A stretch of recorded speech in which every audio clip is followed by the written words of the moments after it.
Gold, trusted gold buyers. మీరు తాకట్టు పెట్టిన బంగారాన్ని విడిపించి ఈ రోజు ఉన్న మార్కెట్ ధరకు కొనబడను. రోడ్డు ప్రమాదంలో ఇద్దరు స్నేహితులు ప్రాణాలు పోగొట్టుకున్న దుర్ఘటన అనకాపల్లిలో జరిగింది. అనకాపల్లిలోని జగన్నాథపురం జంక్షన్ దగ్గర ముగ్గురు స్నేహితులు కలిసి టిఫిన్ చేశారు. అందులో ఒకరు అక్కడే ఉండిపోయారు. మరో ఇద్దరు ఈ ఉండిపోయినటువంటి వ్యక్తి యొక్క బైక్ని మరొక స్నేహితుడు తీసుకుని ఇద్దరు బయలుదేరుతూ వెళ్ళారు. ఇంతలోనే రోడ్డు క్లియరెన్స్ లేదు. పొగమంచు వల్ల ముందు ఏదుందో కనిపించకపోవడంతో కరెంటు పోలుకి బలంగా వెళ్లి ఢీకొట్టడంతో వారిద్దరూ అక్కడికక్కడే పడిపోయారు. ఇద్దరికి బలమైన గాయాలయ్యాయి. స్థానికులు అది గమనించి 108కి కాల్ చేసి హాస్పిటల్కి తరలిస్తే వైద్యులు ఇద్దరు స్నేహితులు చనిపోయారు అంటూ చెప్పారు. ఒక్కసారిగా విషాదకర వార్త, చాలా బాధాకరం. వీరు డ్యూక్ బైక్ పైన వెళ్తున్నారు. అయితే అమ్మమ్మ ఇంటి దగ్గర పండగ జరగడంతో ఫస్ట్ ఎవరైతే ఉన్నారో బోగాది ధను విజయ్, ఈ అబ్బాయి వయసు 20 ఏళ్ళు, అలానే ధూళి దుర్గా, తిన వయసు 19 ఏళ్ళు. ఈ విజయ్ వాళ్ళ ఇంటికి ఈ దుర్గాతో పాటు దుర్గా ఫ్రెండ్ జగన్, ఇంటి జగన్, ఈ ఇద్దరు కలిసి అక్కడికి వెళ్ళారు. ఆ తర్వాత ముగ్గురు కలిసి జగన్నాథపురం వరకు వచ్చి అక్కడ టిఫిన్ చేశారు. అయితే ఈ జగన్ అనే అబ్బాయి అక్కడే ఉండిపోయాడు. ఆ తర్వాత ఆ అబ్బాయి బైక్ని తీసుకొని వీళ్ళు ముందుకు వెళ్తూ అలా రోడ్డు క్రాస్ చేస్తూ ఉన్నారు. వాళ్ళ ప్రయాణం ముందుకు కొనసాగుతోంది. అంతలోనే పొగమంచు వల్ల వాళ్ళకి రోడ్డు క్లియరెన్స్ లేకపోవడం వల్ల ఒక్కసారిగా కరెంటు పోల్ని అయితే ఢీకొన్నటువంటి దుర్ఘటనలో ఇద్దరు బలమైన గాయాలతో అక్కడికక్కడే పడిపోయారు. హాస్పిటల్కి తీసుకెళ్లేటప్పటికే డాక్టర్స్ ఇద్దరు చనిపోయారు అని చెప్పడంతో ఒక్కసారిగా కుటుంబాల్లో తీవ్ర విషాదం నెలకొంది.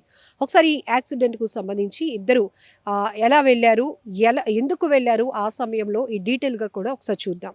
గణపతిలో పండుగ జరుగుతోంది. ఆ పండగ బొగది ధను విజయ్ ఇంటికి తన స్నేహితుడైన ధూళి దుర్గా అలానే జగన్ వెళ్ళి పండుగ చూసుకున్నారు. ఆ తర్వాత 11 గంటల టైంలో రాత్రి గణపతి నుండి బయలుదేరారు. జగన్నాథపురం వచ్చేటప్పటికి ముగ్గురు అక్కడే టిఫిన్ చేశారు.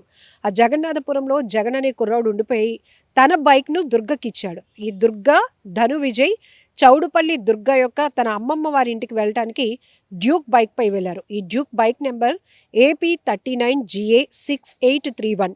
సో ఈ బైక్ పైన వెళ్తుండగా జగన్నాథపురం గుడి దగ్గరకు వచ్చేటప్పటికి రాత్రి అంటే 11:30 టైము. ఆ సమయంలో KTM డ్యూక్ బైక్ నెంబర్ ఏదైతే ఇప్పుడు చెప్పామో దాన్ని డ్రైవ్ చేస్తున్నాడు దుర్గా. మంచు ఎక్కువగా ఉండడం వల్ల ఇప్పటికే మనం చూస్తున్నాం వింటర్ ఎఫెక్ట్ ఎలా ఉందో. చాలా వరకు రోడ్లు క్లియరెన్స్ కూడా ఉండటం లేదు. ఆగి జాగ్రత్తగా వెళ్ళండి అని కూడా ఇప్పటికిప్పుడే మనం పోలీసుల హెచ్చరికలు చూస్తున్నాం. జాగ్రత్తగా ఉండాల్సిన పరిస్థితులు కూడా చూస్తున్నాం. అయితే ఈ మంచు ఎక్కువగా ఉండటం వల్ల వారికి రూట్ సరిగ్గా కనిపించలేదు. వెళ్ళి కరెంటు పోల్కి కొట్టారు. దీంతో ఇద్దరు కూడా అక్కడ పడిపోయారు. ఇద్దరు తలలకి బలమైన గాయాలయ్యాయి. ఇమీడియట్గా అక్కడ గ్రామస్తులు ఎవరైతే స్థానికంగా ఉంటారో వాళ్ళు చూసి ఫోన్ నెంబర్ ట్రేస్ అవుట్ చేసి వాళ్ళ ఫోన్ బంధువుల ఫోన్కి కాల్ చేశారు. అంతలోనే 108 కూడా కాల్ చేసి ఎన్టీఆర్ హాస్పిటల్కు తీసుకెళ్లారు. అయితే అప్పటికే 1 గంట ఆ ప్రాంతంలో డాక్టర్ డిక్లేర్ చేశారు ఇద్దరు చనిపోయారు అని చెప్పి. ఆ తర్వాత అచ్యుతాపురం పోలీసులు కేసు నమోదు చేసి దర్యాప్తు చేపట్టారు. ఇక్కడ ఎంత బాధాకరమైన ఘటన అంటే ఇదొక్కటే కాదు, ఈ మధ్య జరుగుతున్న రోడ్డు ప్రమాదాలు ఇంతలోనే కనిపిస్తున్నారు. అంతలోనే అక్కడ రోడ్డు ప్రమాదం జరిగిందట, అందులో ప్రాణాలు కోల్పోయారట అని చెప్పుకోవడం కూడా చాలా బాధేస్తోంది. ఒకటేంటంటే అతివేగం కారణాలు, మరొకటి కొంచెం స్పోర్ట్స్ బైక్ టైపు అట్లాంటివి ఉన్నప్పుడు కూడా యువతలో కంట్రోల్ ఉండట్లేదు. ఇంకొకటి ఏంటంటే నెగ్లిజెన్సీ, కొంచెం అర్ధరాత్రి టైంలో ప్రయాణాలు అనేవి ఎప్పటికీ కూడా అంత సేఫ్ కాదు. ఎందుకంటే ఏ సమయంలో ఎలాంటి ప్రమాదం పొంచి ఉంటుందో మనకు తెలీదు. ఇప్పుడు ఈ వింటర్ సీజన్లో ఎక్కువగా మనం చూస్తున్నాం, సాయంత్రం అయితేనే చాలు, 6-7 అయితేనే చాలు చిమ్మ చీకటిగా కనపడుతోంది. ఇంకొక వైపు విపరీతమైన పొగ మంచు అలముకుంటుంది. ఇలాంటిది అర్ధరాత్రి టైంలో వీళ్ళు ప్రయాణాలు జర్నీలు పెట్టుకోవడం వల్ల కూడా చాలా ప్రమాదం అని అనేక ప్రమాదాల నుంచి మనం తెలుసుకున్నాం. పోలీసులు కూడా పదే పదే హెచ్చరిస్తూ ఉంటారు. 2 ఎర్లీ అవర్స్లో ఇప్పుడు 2-3 ఈ టైంలో కూడా ఎవరైనా ఏదైనా ఊర్లు వెళ్ళటానికి ఇదే కరెక్ట్ టైము. ఇప్పుడు మనం బయలుదేరితే కనుక ఖచ్చితంగా 10-11కో చేరిపోతామనే ఆలోచనతో వెళ్తారు. కానీ ఇది చీకటితో పాటు ఈ పొగ మంచు వల్ల రూట్ క్లియరెన్స్ ఉండదు. ఉండదు.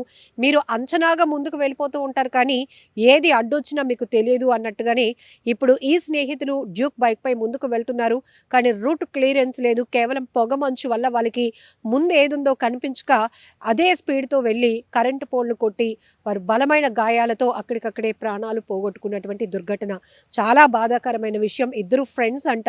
ఎక్కడికైనా వెళ్ళాలి అన్నా కూడా ఇద్దరు కలిసే వెళ్తారు. అలాంటిది ఇప్పుడు చావులోను కూడా అంటే మృత్యువులోను కూడా వారిద్దరూ ఎక్కడ విడిపోకుండానే స్నేహితులు ఒక్కటిగానే ప్రాణాలు పోగొట్టుకున్నారు అనే మరొక కోణంలో కూడా ఎమోషనల్‌గా అనిపిస్తోంది. ప్రతి ఒక్కరిని కదిలిస్తోంది.